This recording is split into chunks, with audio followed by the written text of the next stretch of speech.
नमस्कार दोस्तों, स्वागत है आप सभी का एक बार फिर पूर्वांचल पत्रिका की आज की तमाम बड़ी खबरों में। जी हां दोस्तों, आपको बता दें कि कोरोना वायरस से जुड़ी हुई कुछ बेहद बड़ी और अहम खबरें निकल कर आ रही हैं। जानेंगे एक एकड़ विस्तार से। लेकिन इससे पहले यदि आप भी चाहते हैं कि पूरी दुनिया में फैली महामारी और साथ ही साथ आपकी परेशानी भी जल्द से जल्द खत्म हो, तो इस वीडियो को लाइक कीजिए और देखते रहिए। दोस्तों, खबरों का सिलसिला शुरू करने से पहले आपको बता दें कि महामारी का कहर दिन प्रतिदिन बढ़ने के कारण सरकार की तरफ से कुछ बड़े कानून और नए नियम लागू किए हैं, जिन्हें जानना आपके लिए बेहद जरूरी है। इसलिए आपसे अनुरोध है कि आप इस वीडियो को अंत तक जरूर देखिए। दोस्तों, खबरों का सिलसिला आगे बढ़ाने से पहले जान लेते हैं फटाफट महामारी के नए अपडेट्स को।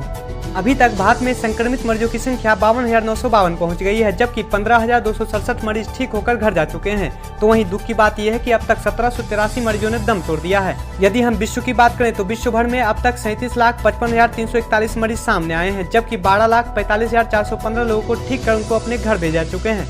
तो वहीं दुख की बात यह है कि 2,63,831 लोगों ने दम तोड़ दिया है। दोस्तों, जिस रफ्तार से ये महामारी बढ़ती जा रही है, हो सकता है जब आप इस वीडियो को देखें तो ये आंकड़ा और भी बढ़ गया हो। दोस्तों, इस समय भारत में संक्रमित मरीजों की संख्या कितनी है, आप हमें कमेंट बॉक्स में कमेंट कर जरूर बताएं। इसी के साथ बढ़ते हैं पहली बड़ी खबर की तरफ। पहली बड़ी खबर जो निकलकर सामने आ रही है, एमएनसी के केमिकल प्लांट में जहरीली गैस लीक, 11 की मौत, करीब 1,000 बीमार। जी हाँ दोस्तों, आपको बता दें कि आंध्र प्रदेश के विशाखापट्टनम में एक मल्टीनेशनल कंपनी के केमिकल प्लांट में जहरीली गैस लीक होने की वजह से एक बच्चे समेत 11 लोगों की जान चली गई है। यह जानकारी न्यूज एजेंसी ANI ने दी। करीब 200 लोगों को अस्पताल में भर्ती कराया गया। फायर ब्रिगेड, एम्बुलेंस और पुलिस मौके पर पहुंची हुई है। इससे करीब 1,000 लोग बीमार पाए गए हैं। तो वहीं अधिकारियों का कहना है कि जिले के गांव RR वेंकटपुरम में LG polymer India private limited के केमिकल गैस प्लांट के पास के निवासियों की आंखों में जलन और सांस लेने में कठिनाइयां होने लगी है। जी हां दोस्तों, आपको बता दें कि 1961 में हिंदुस्तान पॉलीमर के रूप में स्थापित कंपनी को दक्षिण कोरिया के LG केम द्वारा लिया गया था और 1997 में LG पॉलीमर इंडिया के रूप में नाम दिया गया। यह प्लांट पॉलीस्टाइनिन और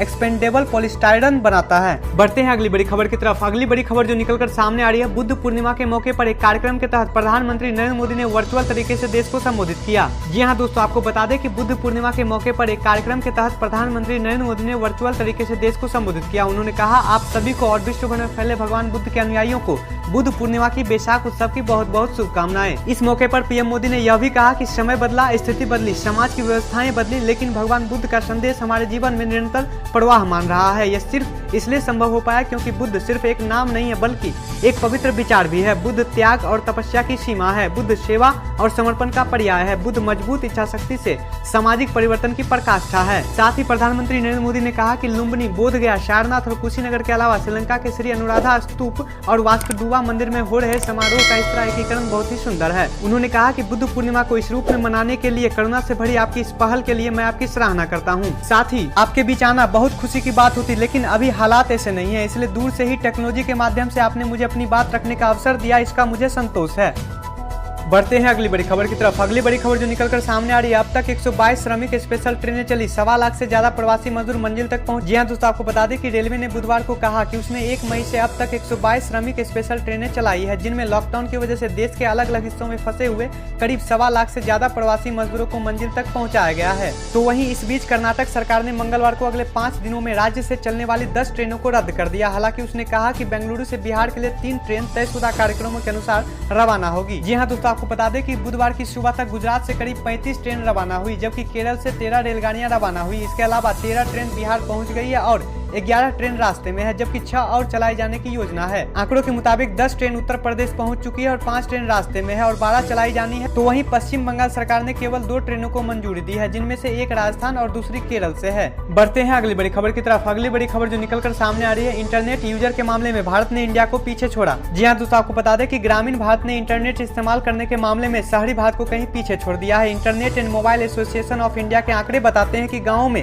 शहरों के मुकाबले 10% ज्यादा इंटरनेट इस्तेमाल किया जा रहा है, यानी इंटरनेट उपयोगकर्ताओं के मामले में भारत के गांव शहरों से आगे हैं। आंकड़ों के मुताबिक शहरी इलाकों में जहां 20 करोड़ 50 लाख की आबादी इंटरनेट का इस्तेमाल करती है, तो वहीं ग्रामीण इलाकों में अब 22 करोड़ 70 लाख की आबादी इंटरनेट का इस्तेमाल कर रही है। जी हां दोस्तों, आपको बताते चले कि इस बदलाव के पीछे स्मार्टफोन और हाई स्पीड इंटरनेट एक बड़ी वजह माना जा रहा है। इतना ही नहीं, इस साल जनवरी महीने में भारत के स्मार्टफोन के बाजार ने अमेरिकी बाजार को पहली बार पीछे छोड़ दिया और वह चीन के बाद दूसरा सबसे बड़ा स्मार्टफोन बाजार बन गया है। भारत में फिलहाल 50 करोड़ 40 लाख इंटरनेट उपयोगकर्ता है, जो विश्व में चीन के बाद दूसरे सबसे ज्यादा उपयोगकर्ता हैं। जी हाँ दोस्तों, आपको बता दें कि चीन में विश्व में सबसे ज्यादा इंटरनेट उपयोगकर्ता मौजूद हैं। उनकी संख्या करीब 85 करोड़ के आसपास है। इसी के साथ बढ़ते हैं अगली बड़ी खबर की तरफ। अगली बड़ी खबर जो निकलकर सामने आ रही है, कोरोना पेशेंट को रखने के लिए आइसोलेशन वार्ड के तौर पर इस्तेमाल किए जाएंगे रेलवे कोच। जी हाँ दोस्तों, आपको बता दें कि देश में कोरोना वायरस की महामारी के बीच रेलवे कोच को अब आइसोलेशन वार्ड के तौर पर प्रयोग में लाया जाएगा। जी हाँ दोस्तों, देश के 23 राज्यों के 215 स्टेशन पर इन आइसोलेशन वाली कोच को खड़ा किया जाएगा।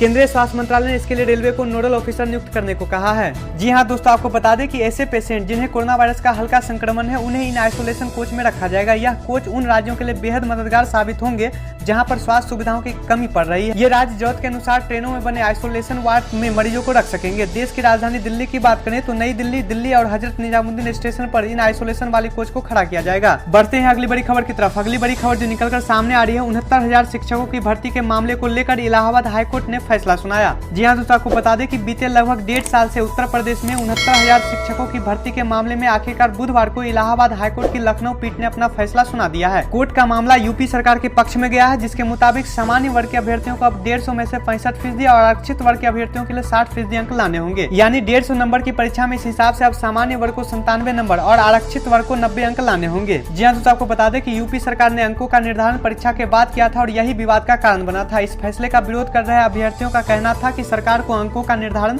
परीक्षा के पहले करना चाहिए था, जबकि सरकार का तर्क था कि वह शिक्षा की गुणवत्ता को लेकर कोई समझौता नहीं करना चाहती, इसलिए परीक्षा में वही लोग चयनित होंगे जो योग्य होंगे। इसके बाद प्राइमरी लेवल असिस्टेंट टीचर के लिए भर्ती की प्रक्रिया का मामला कोर्ट पहुंच गया था। इसी के साथ बढ़ते हैं अगली बड़ी खबर की तरफ। अगली बड़ी खबर जो निकलकर सामने आ रही है, डोनाल्ड ट्रंप बोले पर्ल हार्बर और 9/11 से भी ज्यादा बुरा है कोरोना अटैक। जी हाँ दोस्तों, आपको बता दें कि अमेरिका के राष्ट्रपति डोनाल्ड ट्रंप ने कहा कि देश पर जानलेवा कोरोना वायरस का हमला पर्ल हार्बर और 9/11 के हमलों से भी अधिक बुरा है। उन्होंने नर्सों के साथ एक बैठक के दौरान व्हाइट हाउस के ओवल कार्यक्रम में पत्रकारों से कहा, हमने अपने देश में अब तक के सबसे बुरे हमले का सामना किया है।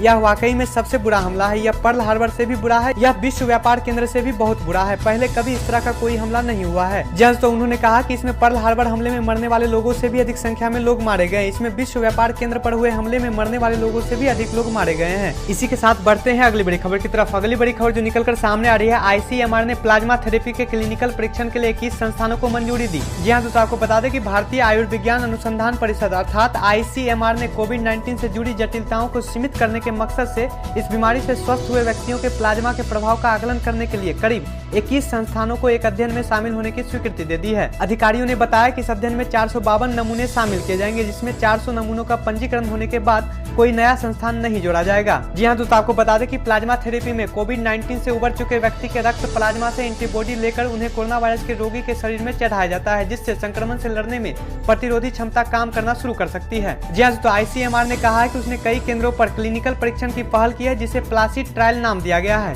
यदि आपको ये वीडियो पसंद आया हो तो वीडियो को लाइक, कमेंट और शेयर जरूर करें। अगर आप मेरे चैनल पर पहली बार आए हैं तो चैनल को सब्सक्राइब कर बेल आइकन दबाना ना भूलें।